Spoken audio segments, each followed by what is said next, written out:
Hi, Cancer. Ayan, so wag ka na magtampo. Pasensya na dun sa video na nirelease ko kahapon. Sagittarius pala yun. Pero Cancer yung nailagay ko. So, aminado naman ako doon, di ba?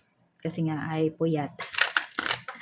So, ayan, tignan na natin kung ano yung mensahe para sa'yo. Cancer, Sun, Moon, Rising, and Venus. Ayan na, pwede nyo pong panoorin yung inyong other signs kung di kayo makaresonate dito.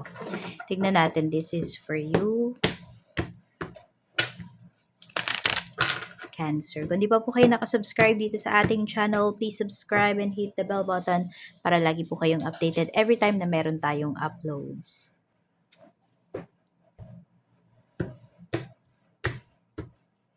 Meron tayo ditong winter. Mayroon tayong your desire is within reach. Tapos, ask for what you want. Yan. So, tignan natin kung saan-saan tong aspect ng life mo.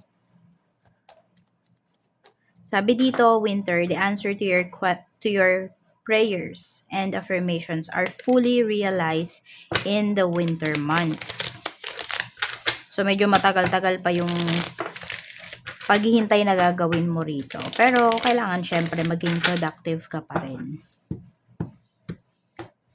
So, mukhang mas marami kang blessings talaga na marireceive sa winter time. We have 7 of Wands. So, keep going. Yun yung sinasabi sa'yo dito. We have 4 of Pentacles. Yan o. Ito, more on pagdating to sa kaperahan mo, sa mga possessions mo, for some of you, sa mga ari-arian, ayan po o. Pwedeng kung may tina-target ka talaga dito na bilhin na property, by per months mo siya, makukuha, ma-acquire. Ayan po.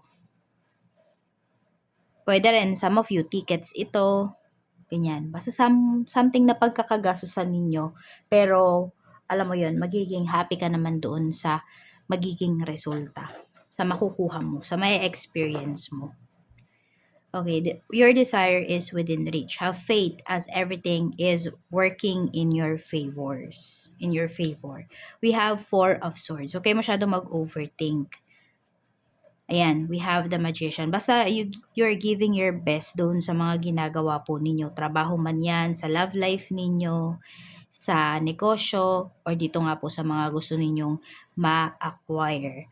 So, basta keep going lang talaga. Gawin nyo yung best ninyo. At, ayan po, huwag kayong mag-alala kasi makukuha nyo talaga yan. Mapapasa kamay nyo.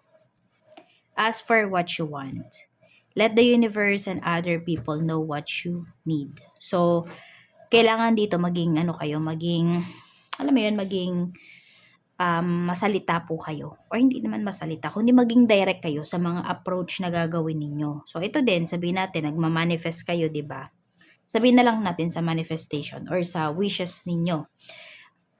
Kayo ba yung pag nag-wish kayo, nilalagyan nyo, sana po ganito, ganyan. Sana po makuha ko na yung sana po makapasa ako sa yan. So, naglalagay ba kayo ng sana?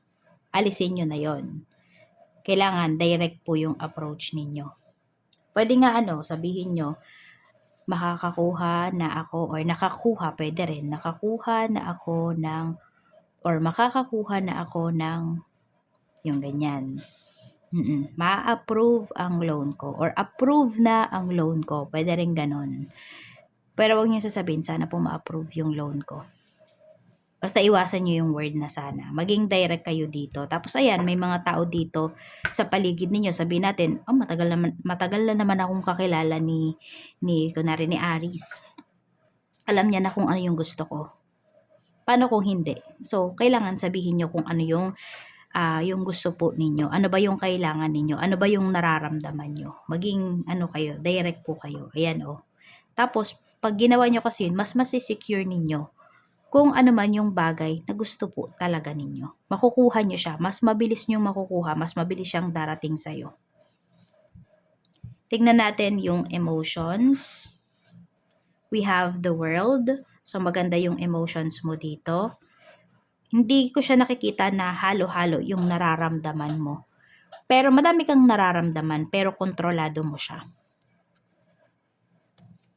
Meron naman tayo ditong 2 of Wands. So, this is about your plans. Yan yung mga nasa isip mo. So, mga future plans. Ayan nga, oh, direct daw yung dapat maging approach mo dito pagdating sa iyong mga plano.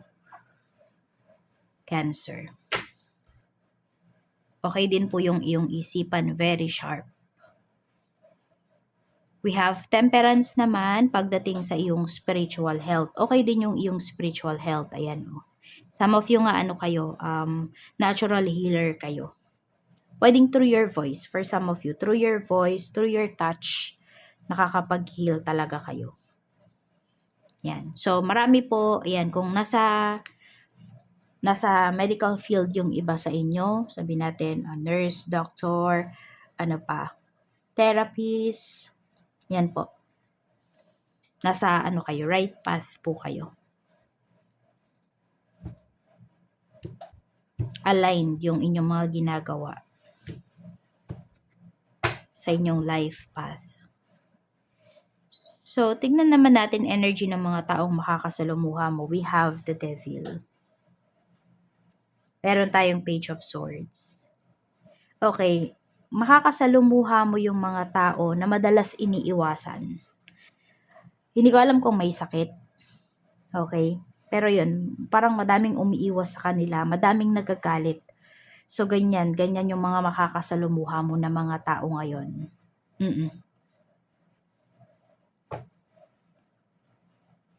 Di ko alam kung may pupunta rito sa meron ako napipick up may pupunta sa, pwedeng sa prison, ganon. Parang dadalaw kayo. Meron dito kasi nga, di ba yung iba nasa medical field kayo. So, pwedeng ang mga pupuntahan ninyo na yung ward is yung mga may malalalang sakit, ganyan.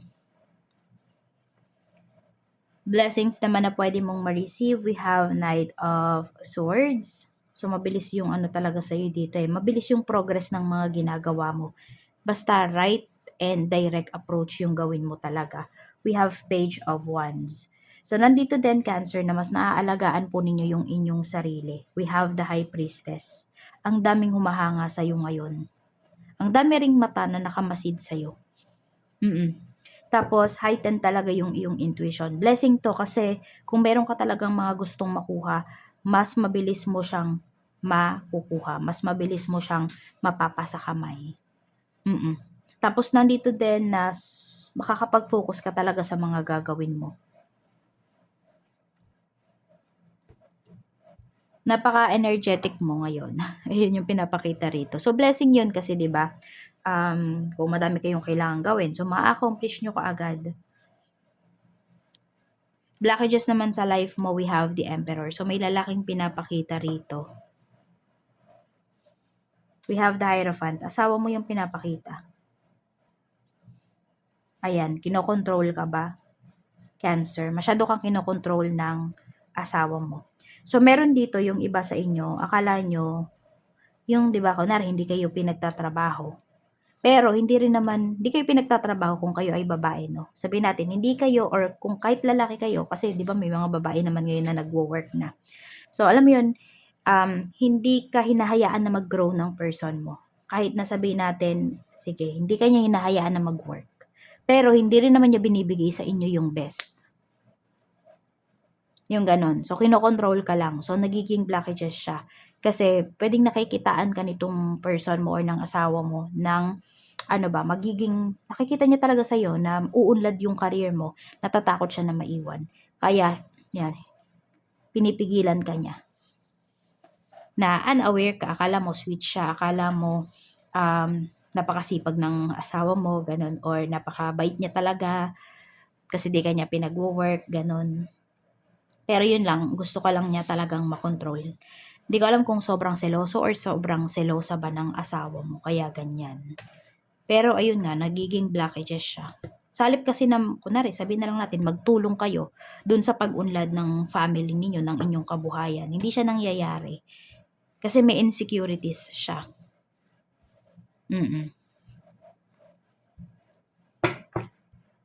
Tignan natin.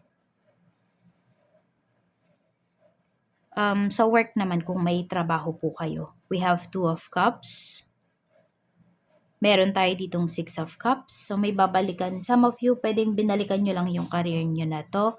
And meron naman po dito, nung past life, yan na yung trabaho mo. Or basta may kaugnayan dyan yung work mo nung past life. Kaya, kung dito sa trabaho mo, nafe-feel mo talaga cancer na parang ginawa ko na to dati. Parang sobrang familiar nung trabaho na to sa akin. So, ayun po kasi. Kaya ang sabi ko sa inyo, marami dito is nasa right path kayo. You're living your life purpose, your life path, your life purpose. We have 6 of Wands. May promotion na pinapakita dito pagdating sa trabaho. And sabi ko, 'di ba, all eyes on you. Madami talagang nakatingin sa iyo rito. So, pwede rin na marami ding humahanga dito sa iyo pagdating sa trabaho. So, medyo lapitin ka ng mga coworkers mo. Oo, pwedeng yan humahanga sa iyo. Meron naman dito may romantic feelings sa iyo.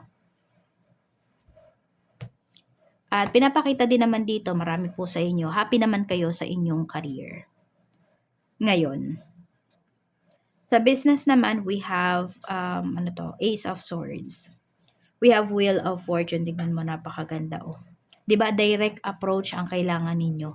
So, ganito yan, kung may i-offer ka sa client mo, sabihin mo na kaagad kung ano. Kasi baka mamaya nagmamadali pala siya, 'di ba? Kung may i-offer ka dito, sabihin mo na kung ano, para saan ba, magkano, yan. So, we have 7 of Cups.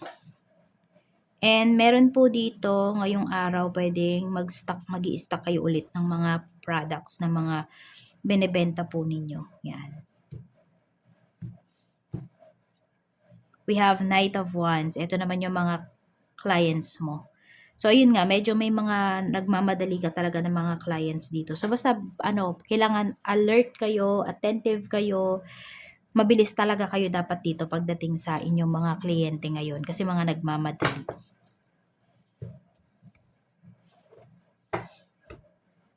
Staff mo naman, we have 10 of Cups. Sa staff, wala kang magiging problema. Mahal na mahal nila yung kanilang trabaho, yung kanilang ginagawa dito sa negosyo mo. Tsaka, marami kasi sa inyo, mabait kayo. Kaya, yan po. Gusto din nila yung, 'di ba, kung ano yung napaparamdam mo sa kanila as your employee. Sa kaperahan naman, we have 10 of Swords. Meron tayong Ace of Cups. Mukhang may offer sa'yo rito. Pwedeng ito is loan. So, kung yun nga, may maglo-loan sa inyo rito, ma-approve po siya. We have 5 of Pentacles. Kaya lang, you make sure talaga na kung maglo-loan man kayo, saan nyo ba gagamitin? For emergency ba? Luho ba? Or yung iba po sa inyo is pang nenegosyo nyo. So, alamin nyo lang kasi ito, may pinapakita kasi dito na pwedeng medyo mahirapan po kayo sa pagbabayad. Kaya you make sure lang talaga na gagamitin nyo po yan sa tama. Or sabihin natin, magiging wise po talaga dapat kayo. Check naman natin sa love life. Kamusta? Kamusta po ang love life? We have Ace of Pentacles. Meron pinapakita rito na more on engagement. Ayan po. Pwede rin na mas napapa-feel sa'yo ng person mo na importante ka sa kanya. We have Death card. We have 8 of Pentacles. And we have the Hermit. Okay, ito yung issues. Mayroon talagang problema sa pera sa pagtatrabaho. So, yung iba naman po sa inyo, nakikita nyo na yung kaginhawaan, simula yung nag-move forward kayo dito sa person nyo. So, meron dito nakipaghiwalay. So, nararamdaman nyo ba, kahit papano, guminhawa? Diba? Kung hindi man sobrang guminhawa, kahit papano po, guminhawa yung life ninyo. Na-feel nyo ba yan? Kasi kung yes, na-feel ninyo talaga, tama yung decision nyo, wala po kayong dapat pagsisihan dito. We have Queen of Swords. Lagi ka pa rin iniisip ng person mo. Actually, may nasasabi siyang masama about sa'yo. Oo. Pwedeng minumura ka nitong person mo, ganyan, or ina-underestimate ka pa rin niya. Basta may nasasabi siya. Guilty kasi. Tignan natin ano yung dapat mong pagnilay-nilayan.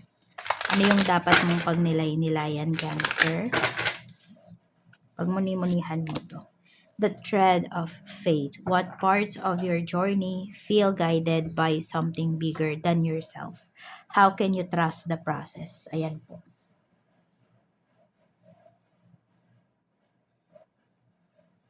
Yan, 'pag nilay-nilayan niyo yung tanong na yan, sagutin niyo po yan. So, ayan lang. Maraming salamat. Mag-iingat po kayo always. More blessings to come.